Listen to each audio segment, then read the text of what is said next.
scoops were dropping at a rapid pace. You think that studios would want this to stop, especially during a time of such uncertainty. Not at all, though.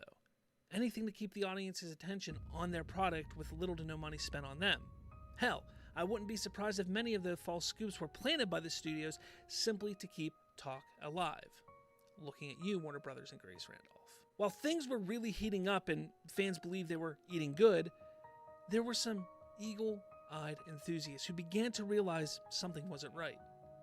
Pop culture fandom, which was already one that loved to have heated debates about Star Wars versus Star Trek or comic version versus film version, started fighting amongst themselves even more.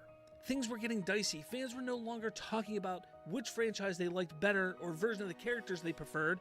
No, it was which scoop was more accurate. See, there comes a time in every nerd's life where you must choose which type of nerd you will be. Is it Star Wars, anime, Star Trek, Lord of the Rings, Harry Potter, comic books, or any of the other options that are out there? But never did I expect in 2020 that there would be a time where we as nerds had to pick which scooper, which grifter we had to side with. The main problem with this was none of them were right 100% of the time, if ever. So it was sort of like picking which of the Star Wars sequels is best. They all suck, but you sort of are forced to do it because you're a nerd. I found myself in many Twitter arguments simply because I was on the side that Ryan Reynolds would not be returning as Green Lantern. I was called every name in the book. I was called pathetic for believing anything else. I was told I shouldn't listen to insert scooper here because Reynolds was 100% in the movie and already filmed his scenes years ago. I know, right? This is the community that scooping in 2020 created. It pitted fans against each other for no other reason than to be right. About what, though?